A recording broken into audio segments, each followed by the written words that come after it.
Everyone, this is me Sadia here. मैं आपके लिए लेकर आई हूँ एक और रीडिंग जो कि होगी उन लोगों के लिए जो जानना चाह रहे हैं कि आपका पर्सन आपसे राइट नाउ क्या कहना चाहता है, क्या है उसके मन में जो वो कहना चाहता है। तो ये रीडिंग डेफिनेटली आपके लिए है।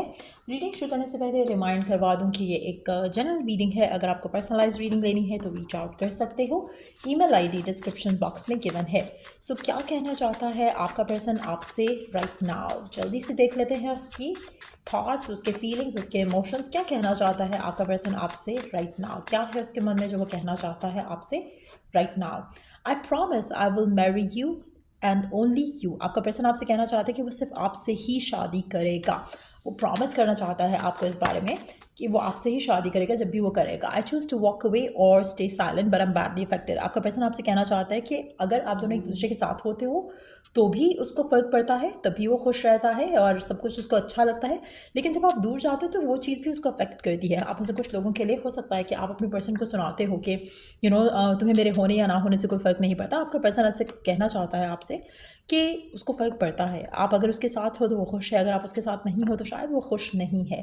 लेट्स सी और क्या कहना चाहता है आपका पर्सन आपसे, क्या कन्फेस करना चाहता है, क्या है उसके दिल में जो वो कहना चाहता है।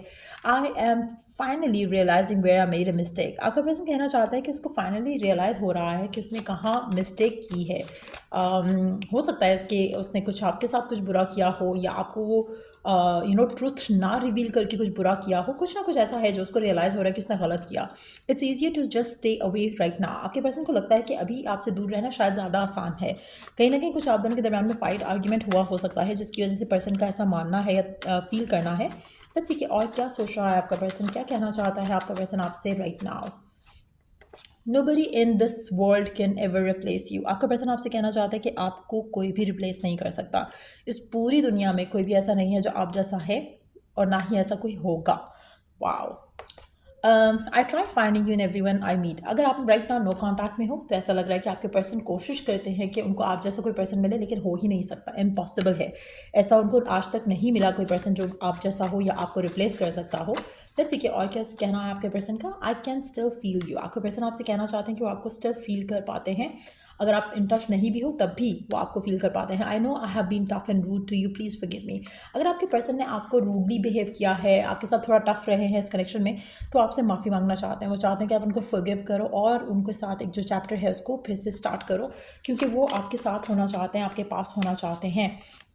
Please don't take that personally, it's not about you but me. अगर आपके पर्सन आपसे थोड़ा रूड बात करते हैं या कभी थोड़ा नेगेटिव हो जाते हैं या कभी थोड़ा गुस्से में रहते हैं, तो आपका पर्सन आपसे कहना चाह रहा है कि इट्स नॉट अबाउट यू। आपकी कोई गलती नहीं है उसमें। कहीं ना कहीं उनकी लाइफ में कुछ स्ट्रगल्स हो सकते हैं जिसकी वजह से वो थोड़ा अपसेट हो जाते हैं और उसका गुस्सा शायद वो आपके ऊपर निकल जाता है उनसे। सो लेट्स सी कि और क्या कहना चाहता है आपका पर्सन आपसे राइट नाउ, क्या है उसके मन में जो आपसे कहना चाहता है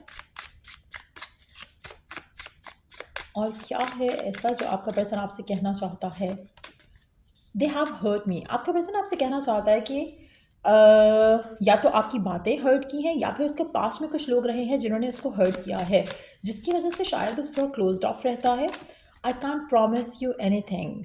अच्छा, आपके पर्सन को अभी थोड़ा वक्त चाहिए। ये जो उसकी लाइफ में चल रहा है ना, जो इश्यूज़ हैं जिसकी वजह से शायद थोड़ा अपसेट रहता है आपका पर्सन, वो चाहता है कि पहले इन चीज़ों को निपटा ले, उसके बाद वो आपसे आपको वो सब कुछ देगा जो आप चाहते हो। सो कहीं ना कहीं जैसे पहले एक उसका मैसेज था कि दिस मैसेज यहाँ पे वो कह रहे थे कि इट्स ईजियर टू स्टे, या it's easier to just stay away right now. कहीं ना कहीं कुछ ऐसा चल रहा है उनकी ज़िंदगी में जहाँ पे उनको लगता है कि दूर रहना right now is the only solution. जब चीज़ें सॉर्ट आउट हो जाएंगी तो वो खुद आपको कॉन्टैक्ट करेंगे, खुद आपके पास आएंगे। What is the truth. आपके पर्सन आपसे अभी फ़िलहाल कुछ भी नहीं बता रहे हैं, आपको कुछ भी रिवील नहीं करना चाहते हैं। कुछ ऐसी चीज़ें हैं, कुछ ऐसे मामला हैं जो वो खुद तक रखना चाह रहे हैं और मुझे नहीं लगता कि वो आपसे अपने लाइफ की बातें डिस्कस करते हैं। उनकी लाइफ में क्या चल रहा है, उनकी फैमिली में क्या चल रहा है, उनके उनके वर्क फेयर में क्या चल रहा है, वो आपसे ज़्यादा चीज़ें शेयर नहीं करते हैं। ऐसा लग रहा है कि जैसे उनको उनको अपनी लाइफ में कुछ चीज़ें सॉर्ट आउट करने के लिए थोड़ा वक्त चाहिए। No one understands me but you. आपके पर्सन को लगता है कि आप उनको अंडरस्टैंड करते हो, कोई और उनको अंडरस्टैंड नहीं करता है। आप में से कुछ लोगों के लिए आप इन टच हो सकते हो, लेकिन आप दोनों के दरम्यान में शायद कम्युनिकेशन का थोड़ा एरर आ रहा है, थोड़ा इश्यूज़ आ रहे हैं। Will this pain ever stop. आपके पर्सन चाहते हैं कि आप उनको अंडरस्टैंड करो, आप उनको प्यार दो, आप उनके साथ रहो और जो उनको फ़ील होती है, जो स्ट्रेस फ़ील होती है, जो नेगेटिविटी फ़ील होती है, जो सफ़रिंग फ़ील होती है, वो आपके होने से ख़त्म हो सकती है। आपका होना उनकी लाइफ में उनके लिए बहुत इंपॉर्टेंट है। आपका पर्सन आपसे कहना चाहता है कि दे वांट यू, वो आपको पास चाहते हैं, वो आपको अपने साथ चाहते हैं, लेकिन गिवन सर्कमस्टांसिस में आपको थोड़ा अंडरस्टैंडिंग होना पड़ेगा, क्योंकि वो ज़्यादा आपको कुछ ऑफ़र नहीं कर सकते। Don't treat me the way you do, I don't deserve it. आपके पर्सन को कभी कभी लगता है कि शायद जितना प्यार आप उसको करते हो आपको उतना प्यार नहीं करना चाहिए, क्योंकि शायद वो ये सब डिज़र्व नहीं करते हैं। I can't take it any more. आपके पर्सन कहना चाहते हैं कि जो भी सब कुछ चल रहा है उनकी लाइफ में, दिस इज़ हर्टिंग दैम। वो ये और ज़्यादा नहीं ले सकते हैं अपनी ज़िंदगी में। कहीं ना कहीं बहुत स्ट्रेस्ड आउट हो सकता है आपका पर्सन, और साथ में ये भी पॉसिबल है कि बहुत ज़्यादा हर्ट है अपनी ज़िंदगी में चीज़ों की वजह से। Why do I feel this way? आपके पर्सन अपनी फीलिंग्स को लेकर, इमोशंस को लेकर, आपको लेकर स्पेशली, जो उनकी फीलिंग्स हैं, जो इमोशंस हैं, उनको समझ नहीं आता। कभी कभी उनका दिल करता है कि दूर ही रहे तो बेहतर है, कभी कभी उनका दिल करता है पास आ जाना चाहिए, चीज़ों को सॉर्ट आउट करना चाहिए, but they are so unclear about it, it's dark without you. अच्छा, इसीलिए शायद वो थोड़ा घबरा जाते हैं जब वो पहले कहते हैं कि दूर रहना बेटर है, फिर जब वो पास नहीं होते तो और ज़्यादा इरिटेट फील करते हैं। तो कहीं ना कहीं आपके पर्सन आपके बगैर खुश नहीं है। अगर आप इन टच नहीं हो तो definitely there is a lot of darkness that they feel around them, और वो चीज़ें को बेहतर करना चाहते हैं आपके साथ। उनके इमोशंस काफ़ी ओवरवेलमिंग हो रहे हैं उनके लिए।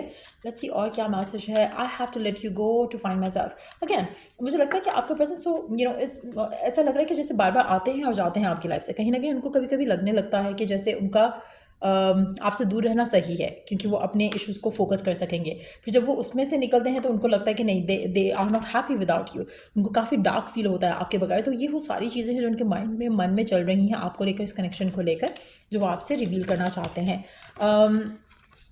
आप में से मेजॉरिटी लोगों के लिए मुझे लगता है कि आपको इस इंसान को थोड़ा वक्त देना चाहिए, थोड़ा टाइम देना चाहिए, थोड़ा पेशेंस के साथ डील करना चाहिए, क्योंकि what ever is going on इनकी लाइफ में, उसकी वजह से वो थोड़ा अनश्योर है, अनक्लियर है कि उनको चाहिए कि अपनी लाइफ में, इस ज़िंदगी में आपके साथ। सो उस मामले को सॉर्ट आउट करने के लिए इनको थोड़ा वक्त लगेगा। लेट्स सी कि क्या एक्सपेक्ट कर सकते हो आप इन द फ्यूचर इस इंसान के साथ, क्या होगा आप दोनों का फ्यूचर, क्योंकि ऐसी सिचुएशन में आप दोनों का क्या बनेगा आने वाले टाइम में, क्या बनेगा आप दोनों के लिए आने वाले टाइम में। अच्छा, आप में से मेजॉरिटी लोगों के लिए आप एक नया चैप्टर एक दूसरे के साथ स्टार्ट करोगे, स्पेशली अगर आप फायर साइन हो या आपका पार्टनर फायर साइन है। आप डेफिनेटली इस पूरी सिचुएशन जो करंटली चल रही है आपके और आपके पार्टनर के दरमियान में, इसको ख़त्म करके एक नया चैप्टर जो है वो स्टार्ट करोगे। आप दोनों का स्पार्क एक दूसरे को लेकर, आप दोनों की अट्रैक्शन एक दूसरे को लेकर, वो फिर से जो है वो काफ़ी लाइटन अप हो जाएगी, और काफ़ी हद तक आप दोनों फिर से एक दूसरे को लेकर पैशनेट हो जाओगे। अगर आप लोग राइट नाउ नो कॉन्टैक्ट में हो तब भी आपका रिकन्सिलिएशन हो जाएगा, और अगर आप इन टच हो लेकिन कहीं ना कहीं थोड़ा एक्साइटमेंट मिसिंग है, थोड़ा फन पार्ट मिसिंग है, थोड़ा प्यार मिसिंग है, तो वो चीज़ें भी आप अपने कनेक्शन में वापस आते देखोगे अपने पार्टनर के साथ। तो आने वाले टाइम में चीज़ें बेहतर हो जाएंगी, लेकिन आपको थोड़ा इंतजार करना पड़ेगा, क्योंकि आपके पर्सन को ये सब चीज़ों को, जो जिनके साथ वो करंटली डील कर रहे हैं, आप में से काफ़ी सारे लोगों के लिए आपके पर्सन की फाइनेंशियल डिफिकल्टीज़ हो सकती हैं जिनके साथ वो करंटली डील कर रहे हैं। लेकिन जैसे ही ये चीज़ें ख़त्म होंगी तो ऑटोमेटिकली उनका एक नया चैप्टर आपके साथ जो है वो स्टार्ट हो जाएगा। तो अभी वो आपको कुछ प्रॉमिस नहीं कर सकते हैं, लेकिन एक चीज़ वो प्रॉमिस कर सकते हैं कि if and when they are ready तो वो आपसे ही शादी करेंगे। सो ये कहना है आपके पर्सन का। अगर आपको इस रीडिंग से हेल्प मिला है, गाइडेंस मिली है, तो लाइक शेयर सब्सक्राइब जरूर किया करो। Till I do the next reading आप लोगों के लिए। Take care, bye.